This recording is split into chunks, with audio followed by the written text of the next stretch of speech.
presenter of this program, has been associated with railroads in the Texas Panhandle for a long time, since the days of steam locomotives.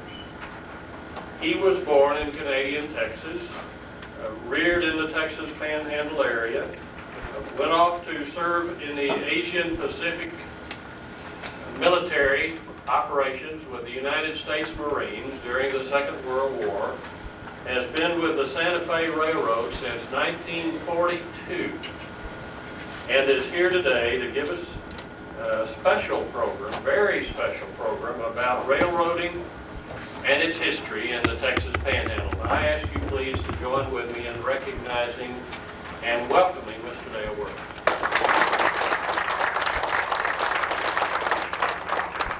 Thank you, Jerry. Greg will pass out some handouts of the Panhandle with the three towns, the three original towns. If you'd want to kind of follow the discussion, he'll be giving them to you. As Jerry told you, I was born in Canadian Texas on January the 13th, 1925. My grandmother Maddox, born in Caney County, Missouri in 1884, was 3 years old when the Santa Fe sold the town lots to start the town of Canadian. She was living at Clear Creek, called Hometown. My great-grandmother Hampton was living in Caney County, Missouri, when her husband, Wade Hampton, died. She was widowed with 4 small children, and her sister, Nan Bryan, married to Bill Bryan, a buffalo hunter, had settled on Clear Creek because the buffalo were disappearing, so they were looking for a place to put down roots. They settled there along with the Wood and Simpson families, also buffalo hunters. Aunt Nan had written to Grandmother Hampton asking her to come to the Panhandle with her children so Aunt Nan and Uncle Bill could help her raise them. She came in a covered wagon in 1885 with her 2 boys, Harv and Bert Hampton, and her 2 girls, Leela and my grandmother, Emma. My granddad, Luther Worley, born in Kentucky in 1878, came to Canadian from Hollis, Oklahoma, and he was a blacksmith. So I heard a lot of stories of the early days from my grandparents. In the late 1930s, I shined shoes in the Palace Barbershop at Canadian. Now, you know what a barbershop in a small town is like.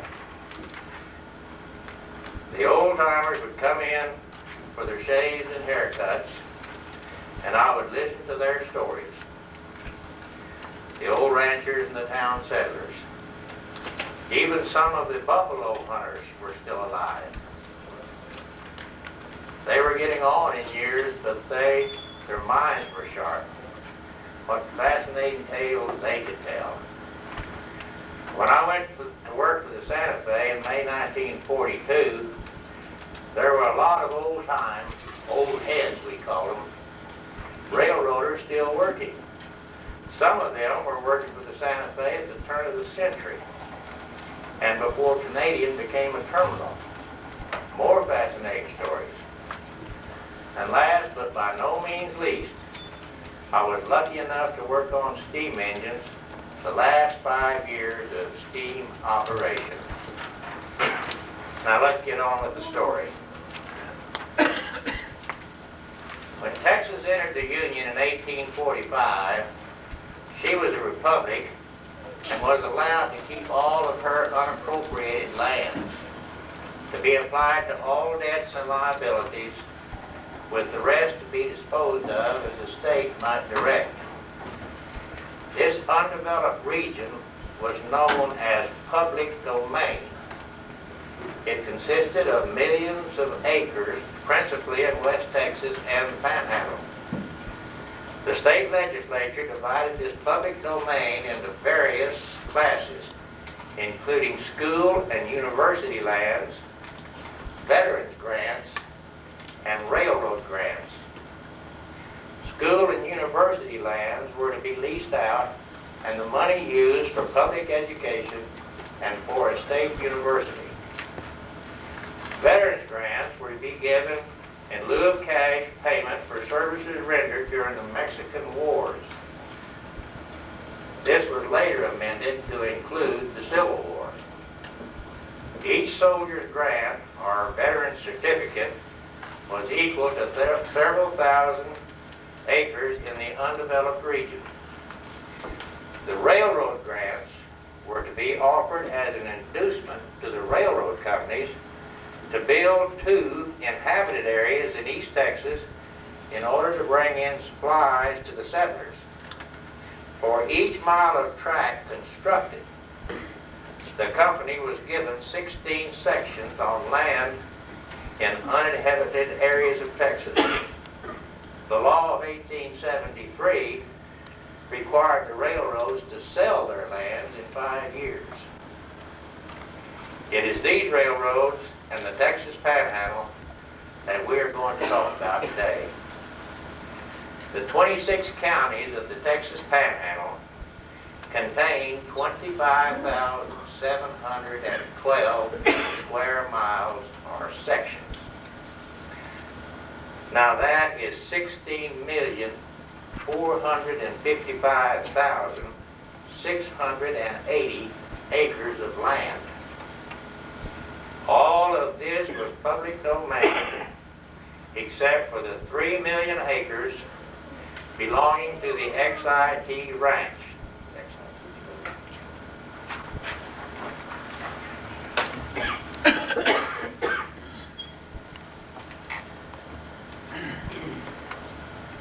This land was deeded to the Capital Freehold Land and Investment Company in 1884 as payment for said company building the state capitol in Austin. And here's how it compares to the rest of the Panhandle. This is the land that the XIT covered. That was a payment to them, not a land grant.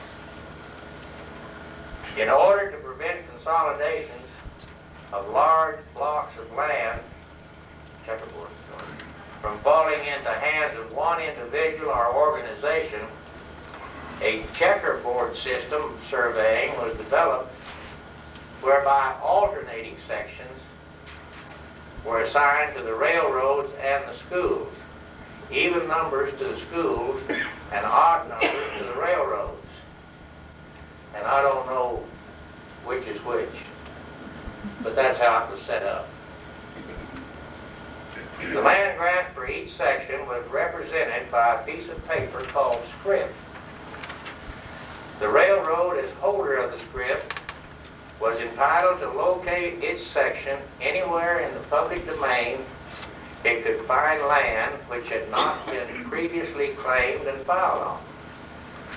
So the scrip was actually a hunting license to seek land not yet claimed. And it also enabled the state to get all of this surveying done free, because the scrip holder had to survey at his own expense. Now, an awful lot of railroad companies were formed to get in on all this land. I have found 15 different railroads, 8 of them in Moore County alone, and this does not include the Santa Fe and the Rock Island, which came along after the grants were stopped. Because early in 1882, the Texas legislature awakened to the fact that its various predecessors had already granted to the railroad and had promised to the veterans 8 million more acres of land than remained unappropriated. Consequently, on April 22nd, 1882, a law was passed which nullified all railroad land grants which had not already been located and certified, including that of the Fort Worth and Denver. Now, the Denver Road lost a potential bonanza of more than 4 million acres. But luckily, they had already used their script as collateral to buy construction materials. Next. Following the successful conclusion of the Red River War in 1874, the Panhandle was cleared of the Indian threat and the area was open for settlement. Fort Elliott was established on the banks of Sweetwater Creek on May the 18th, 1875. The town of Mobeetie grew up just 1 mile from the fort, and for almost 2 years was the only town in the Panhandle. They also referred to it as Hide Town because of all the buffalo hides that were stacked around.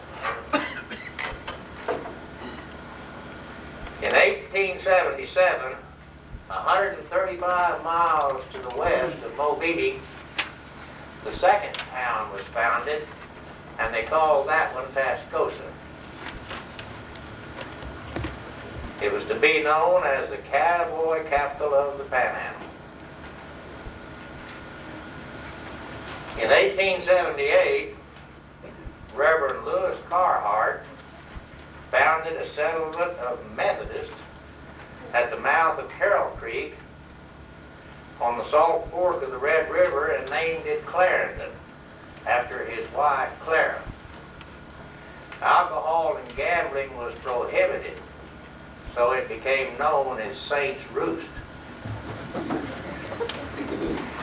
These were the first 3 towns in all of the Panhandle. It would be 10 more years before the railroads would come. And ironically, they would miss all 3 of them. Texas had a law that stated that all Texas traffic must be owned by Texas corporations, and that the main office of each road must be located on its line in Texas. That's why when entering Texas from any direction, all of the roads changed their names and, in theory, ownership. In addition to building under the railroad's name, the roads generally formed 2 other companies. One was a land company for the acquisition of the land. The other was a townsite company for the platting of towns and the selling of town lots. This method exempted the road from all these time-consuming details so they could get on with the business of building a railroad. For the most part, in our discussion, I'll refer to the 3 railroads as the Fort Worth and Denver, the Santa Fe, and the Rock Island, so we don't get bogged down with a whole bunch of names that could be confusing. The driving force behind the Fort Worth and Denver's move was General Grenville M. Dodge, a Civil War veteran of the Western Indian Wars and a railroad builder. Fort Dodge in Dodge City was named in his honor. Leading the Santa Fe's effort was William Barstow Strong, Santa Fe president from 1881 to 1889. Williams, Arizona, Barstow, California, and Strong City, Kansas, named after him. Building the Rock Island across the northwest corner of the Panhandle was Captain J.H. Conlin. Here.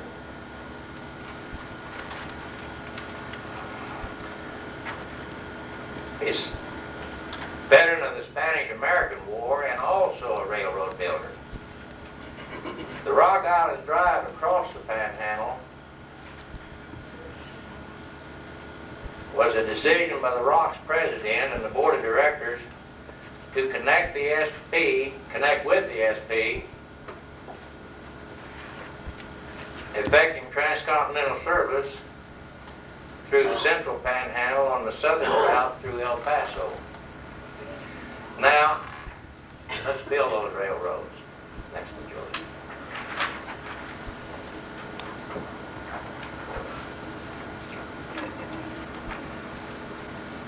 Building down from Colorado was to Denver and New Orleans. And building from Fort Worth was to Fort Worth and Denver. The goal was to connect Denver with New Orleans and the Gulf of Mexico. Plans were for the two to meet at the North Canadian River in New Mexico.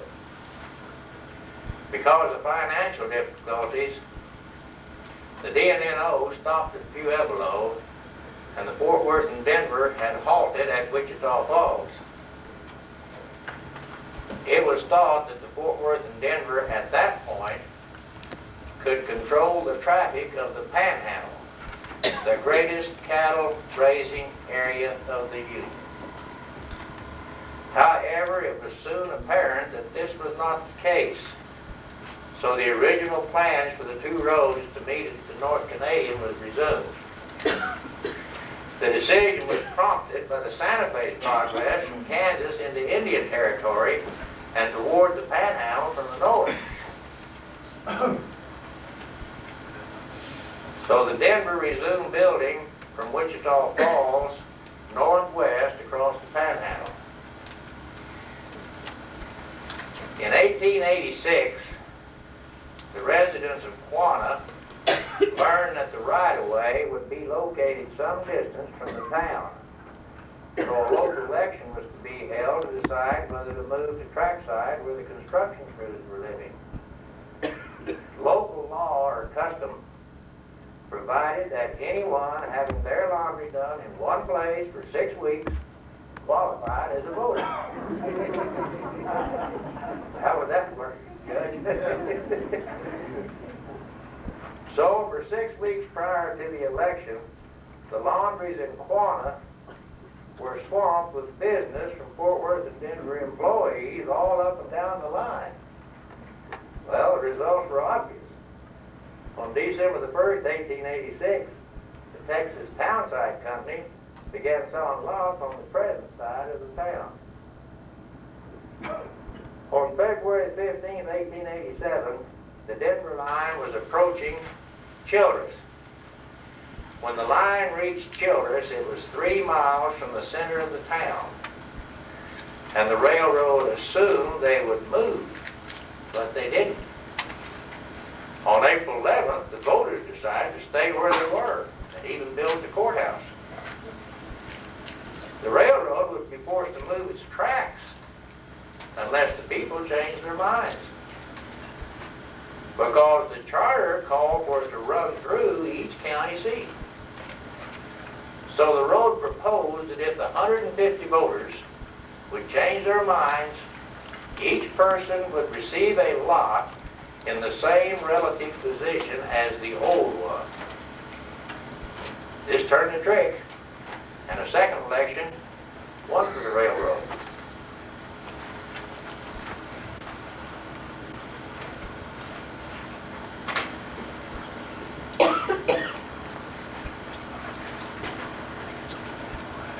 By May, the rails were at Salisbury, 3 miles south of present Memphis, and by late July, they were past Lelia, now Lelia Lake, and being spiked down at New Clarendon, as it was then called.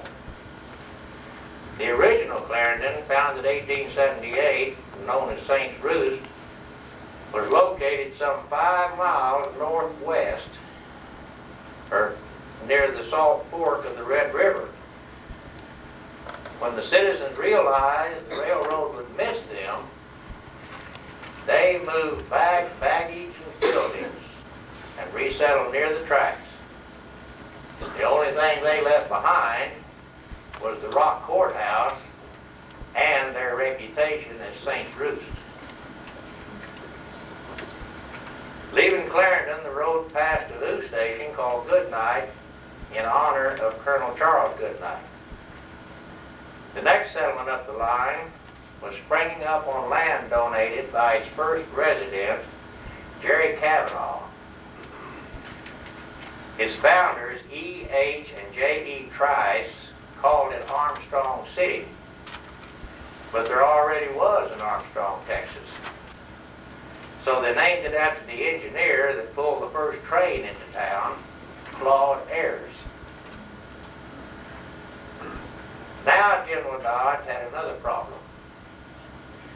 Back in 1884, the General had warded off the Santa Fe's invasion of the Central Panhandle by promising W.B. Strong of the Santa Fe that if the Santa Fe halted construction at Panhandle City, the Fort Worth and Denver would build to that location.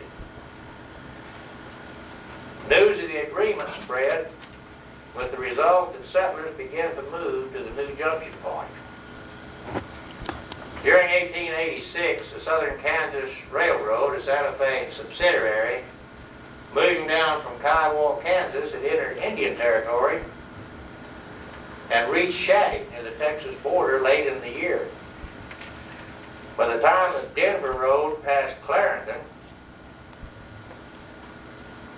the Santa Fe was approaching Canadian, and it was apparent they would reach Panhandle City early in 1888. If the Fort Worth and Denver followed its original survey, the two roads would have reached Panhandle City about the same time. However, the Fort Worth and Denver's construction engineers had concluded that since the immediate objective was connecting with the rail line coming down from Colorado, time and money could be saved by building through Washburn 15 miles to the southwest of Panhandle City. And the town of Washburn, incidentally, was named after a Fort Worth and Denver official, a General Washburn, who was a friend of General Dodge. Dodge's agreement with Strong was not a signed document, but the General had given his word, and he intended to keep it. He decided to build a branch line from Washburn to Panhandle City and continue on with his main line to a small settlement called Ragtown and on toward the Texas state line. On December 13, 1887, Dodge incorporated the 15-mile line as the Panhandle Railway Company, with headquarters in Washburn. The line was completed on April 26, 1888, and turned over to the Denver Road for operation. Dodge was satisfied. Strong was satisfied. The feelings of the residents of Panhandle City have not been recorded, but now the people of Washburn began dreaming of becoming a railroad metropolis. In the spring of 1887, there were only 24 families, not counting cowboys, in all of Armstrong County. No houses, only dugouts, and no roads. Now, suddenly, there were 2 railroads and a bright future for Washburn, or so they thought. As the Denver Road was leaving Ragtown, in case you wondered, that was Amarillo.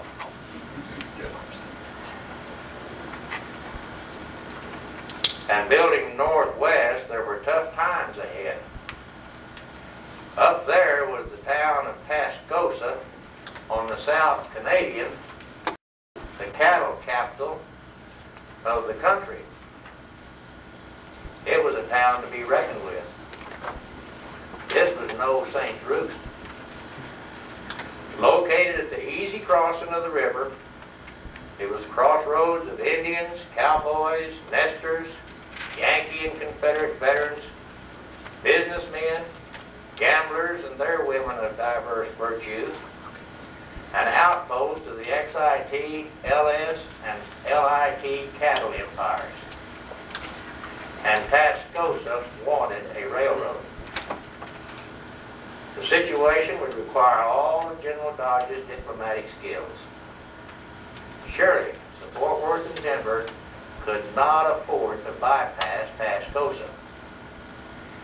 But the railroad had its eye on other town sites along the route, and the mighty XIT, seeking to dominate the area surrounding its 3 million acre empire, was the sworn enemy of Tascosa. XIT owners Farwell and Taylor and their manager Boyce would have to be dealt with. Tascosa was the county seat and had had a post office since 1878 and could offer traffic. If slighted, it could become vocal and dangerous. On the other hand, the Denver Road was aimed squarely at the XIT lands to the northwest, and if it was to cross them in peace and on schedule, there must be no falling out with Boyce. Dodge made his decision. Because of the treacherous quicksands near the town, he would follow the south bank of the Canadian opposite Tascosa and cross the river 2 miles beyond. Because of a charter provision requiring the building of a station within a half a mile of the business section of any county seat within 5 miles of the line, the railroads had to build a station across the river from Tascosa. Now, Tascosa was not bypassed. She just wasn't connected up. WMD Lee of the LS Ranch offered land for a town site 3 miles west of Tascosa along Cheyenne Creek by the Fort Worth and Denver right-of-way. His offer was immediately accepted by the railroad on December 15, 1887, and they built a depot, cattle pens, and a loading chute. The town was named Cheyenne for the creek nearby. However, once again, when application was made for a post office, it was discovered there was another Texas town with that name, so the name was changed to Magenta, after the color of the soil along the creek. Within the space of a year, the town rose and fell. And even though the railroad kept an agent there for several years, it eventually died completely, as did Tascosa. Now Dodge had to cross 50 miles of XIT land in Hartley and Dallam counties, and he would find this an even more ticklish matter than dealing with Tascosa. Where the road crossed from one county to the other, the tracks crossed a jog of land outside the boundaries of the XIT ranch. 2 weeks after the route was announced, 2 independent ranchers, Dick Pincham and Rick Tanner, moved in. XIT's reaction was prompt and typical. Abner Taylor wrote to his manager, Al Boyce, quote, "We don't want Hartley or any unorganized county in which we have interest organized. You are to do everything possible to keep any people from going in with the railroad and laying out a town site in Hartley County away from our land. We want to control the selling of any lots in any town site. There are many places we would not want to build up towns and bring in settlers for the reason that they would be organizing the county and laying additional taxes upon us.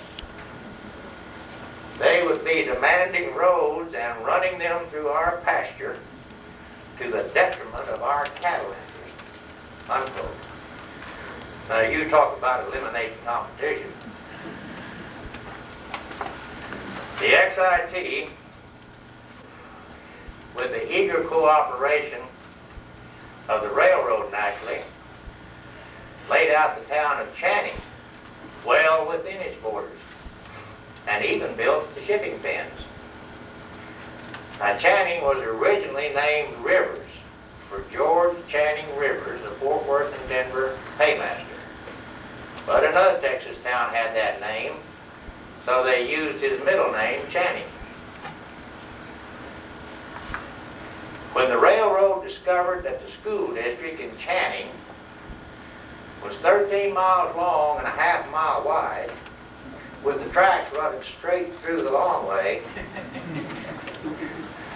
as the county's largest taxpayer, they complained. Whereupon the XIT amiably shortened and widened the district to more reasonable proportions. Leaving Channing, the next settlement up the line was Hartley. It started out as a railroad switch, and the road reached that spot.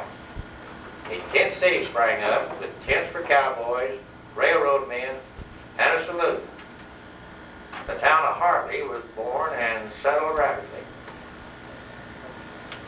When the rails reached test line just short of the state line, the big ranch cooperated with the railroad in building a $15,000 hotel. Dodge suggested that the ranch plant millet, sorghum, and vegetables along the right-of-way so the travelers, when they came, could see what the Panhandle could produce. Boyce was impressed and promptly obliged. No ally like a powerful one, provided he's in a friendly mood. After the Fort Worth and Denver crossed into New Mexico, it continued building to Colorado, with the northern part of the road building south to link up. At 3:35 p.m. Mountain, 4:45 p.m. Central Time, on March 14, 1888, the last spike was driven at a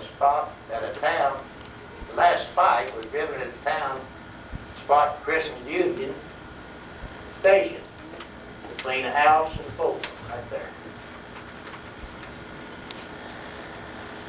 It was 528 miles from Fort Worth and 280 miles from Denver, and the job was done. Now here comes John Santa Fe.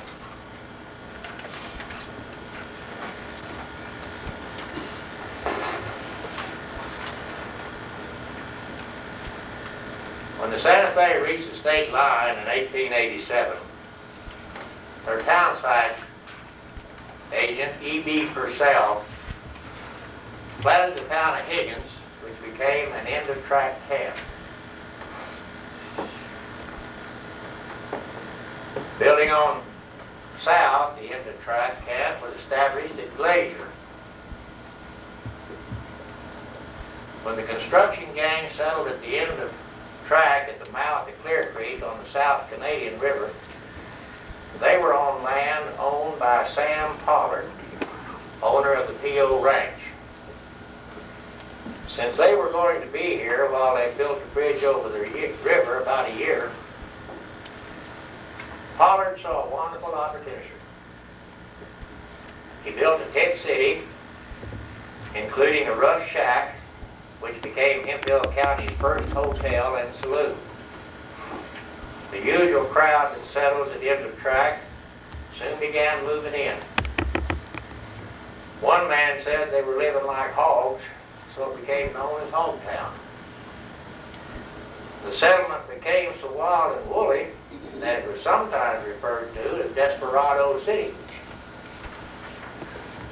When Purcell approached Pollard about developing a town site, he suggested that Pollard donate the land for the town site, and the Santa Fe would in turn deed half of the lot back to him. But Pollard's greed overwhelmed him. He wanted it all, and his asking price was too high. So the Santa Fe selected a site 5 miles west of Hogtown across the river near the mouth of Red Deer Creek. They originally called the town Molden, the name of a Santa Fe engineer, but they changed it to correspond to the name of the river. The town site was established while the railroad was spanning the river. The original land grants required the railroad to colonize their holdings in accordance with the early Spanish-Mexican land grants that required towns to be built approximately every 25 miles. Now, Purcell made an agreement with the Houston and Texas Central Railway Company to purchase land granted to the Houston Company by the state of Texas. He agreed to pay $2.50 an acre, a total sum of $3,200 for the Hemphill County land. In the agreement, it was determined that a depot, sidetracks, cattle pens, churches, and a school be built. Lots were to be sold, and merchants intending to build up the town were to be given lots free. On July 4th, 1887, a town lot sale was held. But the deeds were not recorded until July the 7th, 1887, because the 4th was a legal holiday. And people continued to live in Hogtown for another year while the railroad bridge was being built. While all of this was being settled, the road continued building up the south side of Red Deer toward Roberts County. When they reached a small settlement called Miami, they pitched camp, set up a kitchen and a tent hotel, and created another temporary end of track. The hilly town site looked beautiful to the railroad men, not only because it was cradled among the cottonwoods along Red Deer, but also because it was only 45 miles from their destination, Panhandle City. The Santa Fe left Miami heading toward the rim of the Caprock and would build through the northwest corner of Gray County and the future site of Pampa, Texas. They were on the home stretch and would arrive at Panhandle City on January the 1st, 1888. In accordance with Strong's agreement with Dodge, they were done. But there was to be more. Events were developing in the 1890s that would dictate the Santa Fe's plans to build west of Amarillo.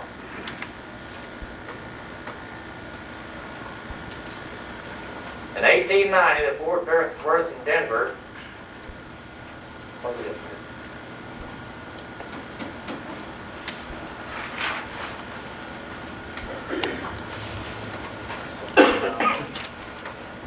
That's not the one, George.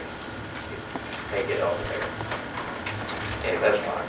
In 1890, the Fort Worth and Denver surveyed a line from Washburn to La Plata, near present Hereford. The first county seat is Des Smith County. Grading was started, but the money market faltered and financing became impossible.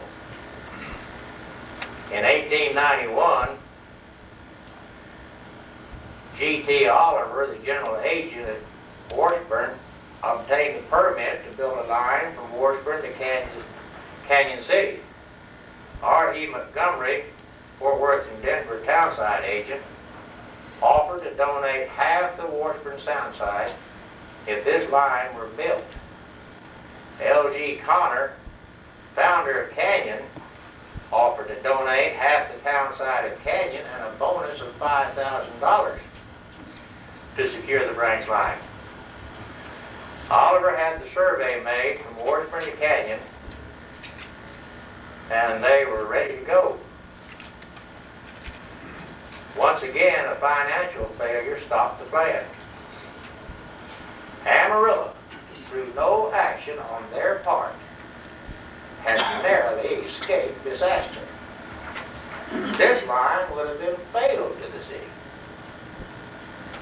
In 1897, J.J. Hageman, a New Mexico developer, was building his Pecos Valley and Northeastern Railroad, called the Peavine, toward Panhandle from Roswell. Now in New Mexico, it was the Pecos Valley and Northeastern Railroad. On the Texas side, it was the Pecos and Northern Texas. Remember the state law. He wanted to capture shipping from business from cattlemen driving their herds overland to the railhead at Amarillo. Hageman offered to route his line to Washburn if Montgomery would give him $20,000 in cash and half the town site. But Montgomery, certain that Hageman would have to come to Washburn anyway, offered instead only right-of-way and terminal facilities. Meanwhile, H.B. Sanborn, the moving force in Amarillo affairs, sent his attorney, S.H. Madden, to Chicago for conference with Hagerman's financial backers. Madden offered a cash bonus for assurance that the new railroad would be built to Amarillo rather than Washburn. Somebody in Amarillo woke up, didn't they? Amount of the bonus is not recorded, but $30,000 has been suggested as the probable offer. The financiers, principally Santa Fe officials, agreed on the Amarillo routing. In 1898, Hageman began building his Amarillo-Roswell line simultaneously from both ends.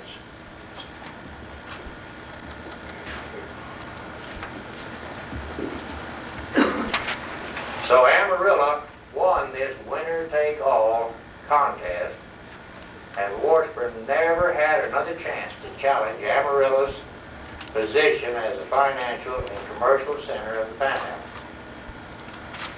By August 19, 1898, the road was built from Amarillo to Canyon. Conner donated 30 acres of land for the cattle pens and a depot. Moving southwest from Canyon, about 10 miles, the Peavine installed a switch and called it Umbarger. 20 miles on down the line, a new town called Hereford was established in 1898. George, you put that I think so.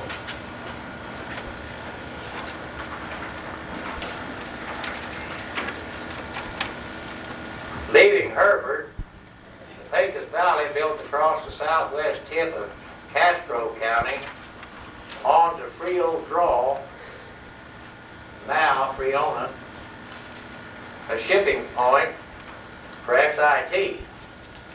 Then on to Bovina, a town established to meet the railroad on XIT land. I remember XIT would tell them where they'd build a town, and they did. From Bovina, the road continued on to what would become Farwell and Texaco. In New Mexico, the line passed the present site of Portales and on to the Texas state line. So the Peavine, which became the Santa Fe, was completed in 1898, connecting the Panhandle still further with the rest of America. Now that one, George.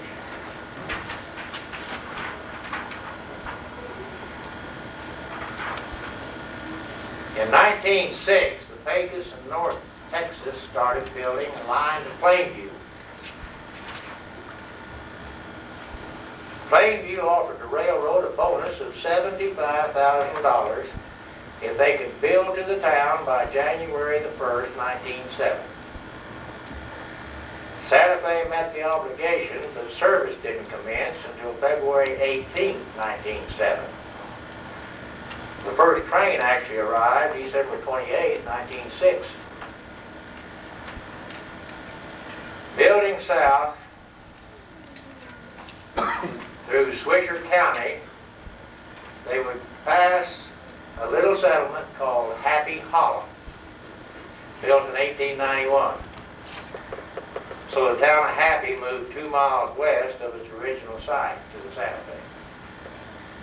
Building on south, they arrived at the town of Tulia, originally named Tool, for Tool Creek and nearby Tool Canyon.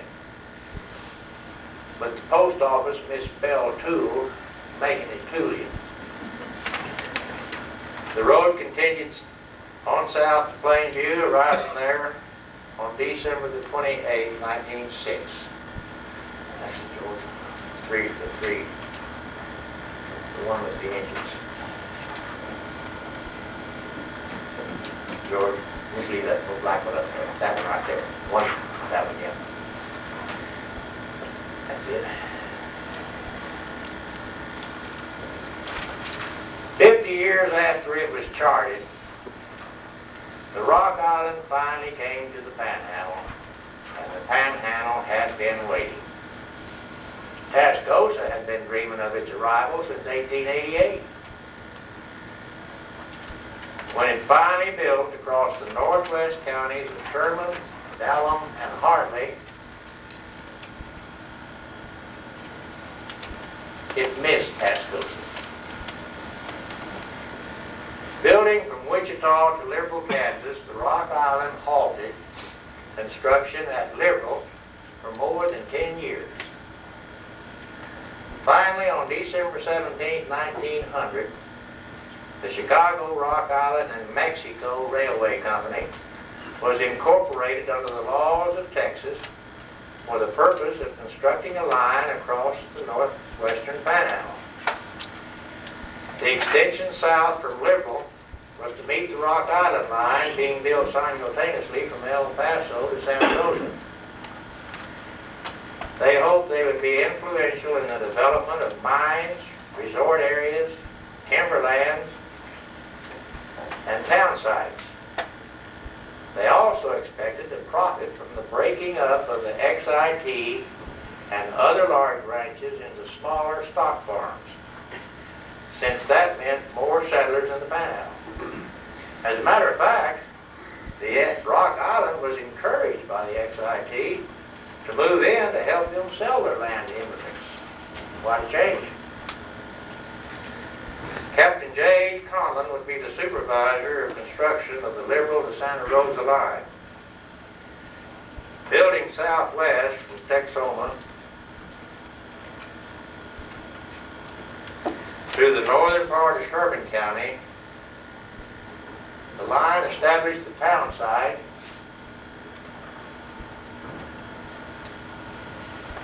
at Stratford in 1901.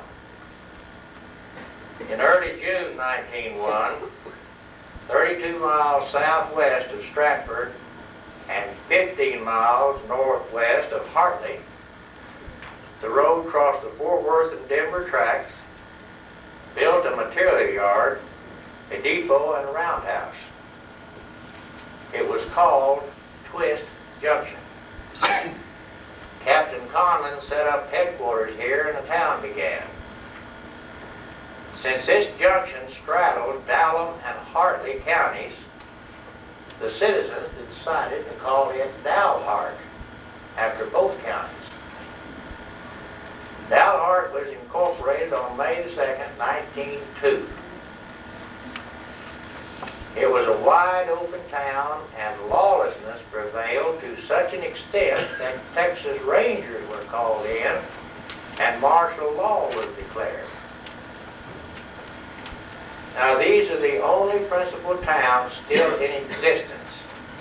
Other towns along the route were Stevens, Conlin, Chamberlain, Wagner, Rim, Middlewater, Romero, and Exit, and on into New Mexico.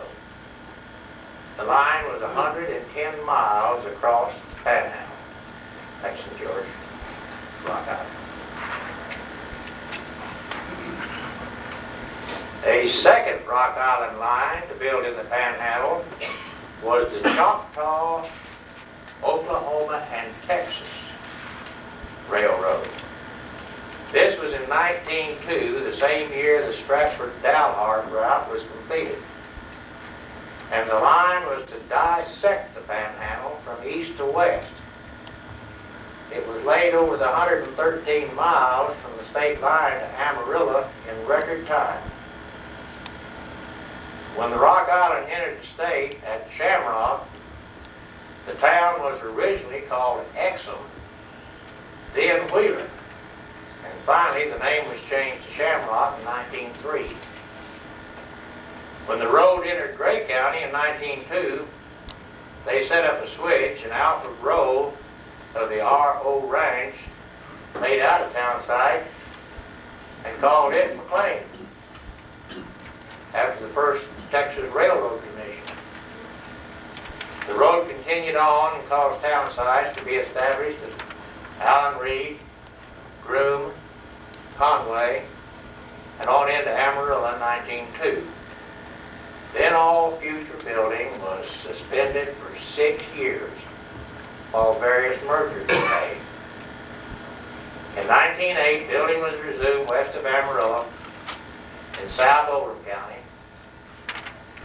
through Vega, on west through Adrian, and finally to Glen Rio on the Texas-New Mexico state line, and from there the line built on west to Tucumcari.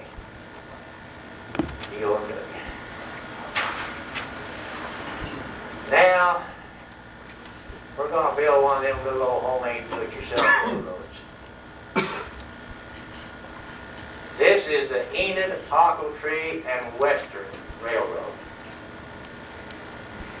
In 1908, when all three railroads had been built into the Panhandle, a large portion of the northern counties had been ignored. Across the top of the Panhandle, Lipscomb, Ocheltree, and Hansford counties were without rail service, along with Hutchison and Moore counties to the south. Lipscomb, Ocheltree, and Hansford were still being served by freight wagons originating out of Higgins and Glacier. Hutchison and Moore were serviced by freight wagons from Fort Worth and Denver and Amarillo. A 20-year-old farm boy by the name of Lynch Dodson conceived the idea of a homemade railroad to connect this isolated area with Dalhart, the junction point of the Fort Worth and Denver and Rock Island. The people of Ocheltree proposed temporary terminus, and the people of Dalhart were enthusiastic about the idea. They drew up a sound construction plan and surveyed the line to go from Dalhart east through Dumas and Hansford to Ocheltree. And they were going to propose to go on over into Oklahoma. Enid probably.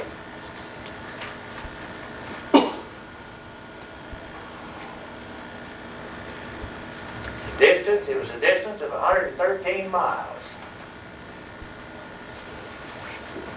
Other towns to be included were Williamsburg, Victory, Wilco, Orifine, Morton, Parkdale, Jarvis, Alpha, Hansford, Beaver, and Milwaukee. Boy, that's a bunch of towns for 113 miles. The state of Oklahoma gave its approval of the line on March the 7th, 1910. A small engine was purchased in Georgia. The people of Dalhart thought it was cute and named it Old Steamboat. But the railroad men of Dalhart referred to her as the Teapot. Contract for the construction of the road was left to the Panhandle Construction Company and the grade was actually completed from Dalhart to Dumas. The first spike was driven at Dalhart on September 23, 1909. But less than 14 miles of track was actually laid.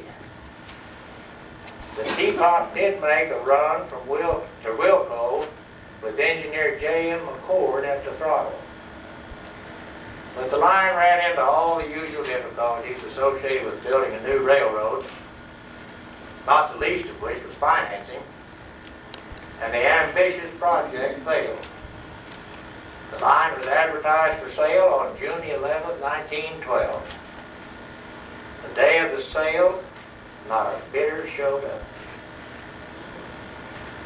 C.A. Vaughter and O.J. McKnight, both of Dalhart, bought the line for $33,000. Old Steamboat was not in the purchase, so she was sent back to Georgia. There's one final railroad we'll touch on briefly. Not because it is an unimportant road, but because it is on the southeast fringe of the Panhandle and played no part in the development of the Panhandle. It is the Quanah, Acme, and Pacific, the QA&P, derisively referred to by us big league railroaders as the quit arguing and push railroad.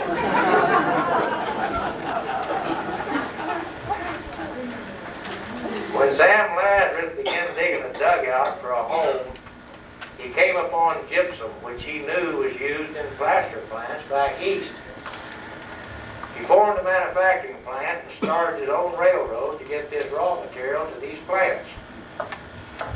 In 1903, the QA&P Railroad was built west from Quanah, Texas to Floydada, Texas, a distance of 122 miles. The purpose of the line was to haul plaster from gypsum plants at Acme, near Quanah, to the Frisco Railway north of the Red River. Now, George the last.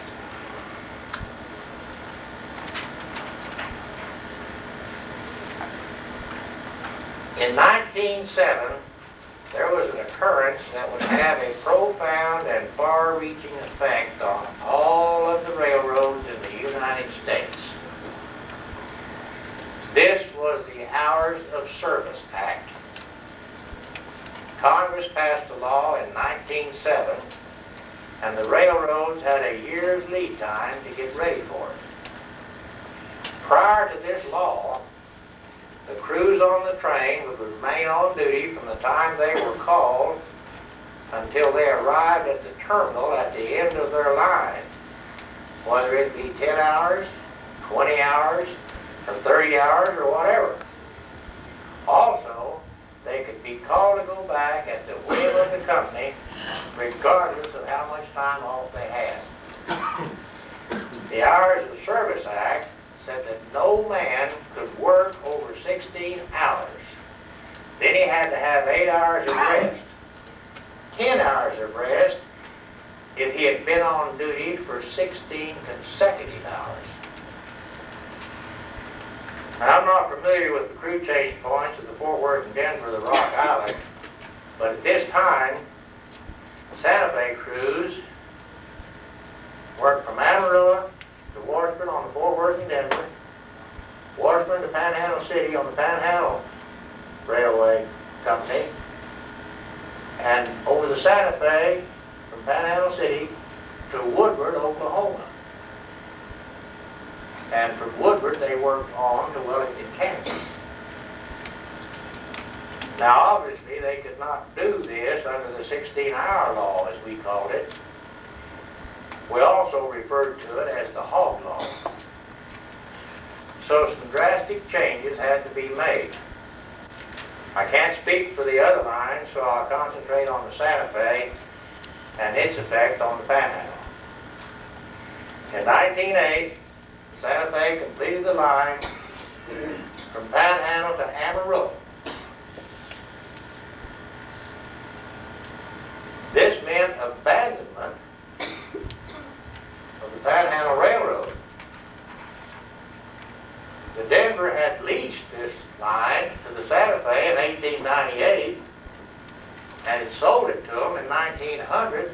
$70,000. Now, the citizens didn't want that line abandoned. And they were out there with shotguns to prevent it. So the Santa Fe went out in the dead of the night and tore it up. Next, they changed the right-of-way from Pampa to Hoover and established a terminal at Canadian. They built a roundhouse, freight yard, reading room for employees, a new depot, and a Harvey House eating place. They built a new bridge upriver from the old Hogtown Bridge and a new right-of-way to Glacier that bypassed Hogtown. They moved the terminal out of Woodard, where they had a 5-stall roundhouse, and established a terminal at Winoka, Oklahoma, and repeated what they had done at Canadian. Roundhouse, freight yard, depot, reading room, and Harvey House. The railroads had determined that approximately 100 miles was the limit crews could work under the hog law. Freight train speed was estimated at an average of 12.5 miles an hour. 8 hours equals 100 miles. But allowance had to be made for delays. Another problem that had to be contended with was the feed, water, and rest law that stated that livestock had to be unloaded every 36 hours for feed, water, and rest, and left in the pens for 8 hours. Every town had stock pens and a loading chute. This law was rigidly enforced. So there you have it. Oh, there will be more building in the years to come as the fingers of steel spread over the Panhandle as expansions and branch lines. But the pioneering was over. And what did they leave us? These dreamers, these men of vision and courage, these shakers and movers, the financiers, the contractors, the construction men, and the trained crewmen. They spanned rivers, creeks, gorges, and gullies. They cut through hills and filled in draws and spread out over a vast sea of grass. They created towns and built an empire, all in the short span of only 25 years. They have left us a legacy of magnificent achievement, a priceless heritage. They gave us a monument. Now it's our turn to do the same thing for them, to make sure that their deeds and accomplishments remain alive in the hearts and minds of future generations. We can do this by making sure our children and our children's children are taught this magnificent history. Let's build them a railroad museum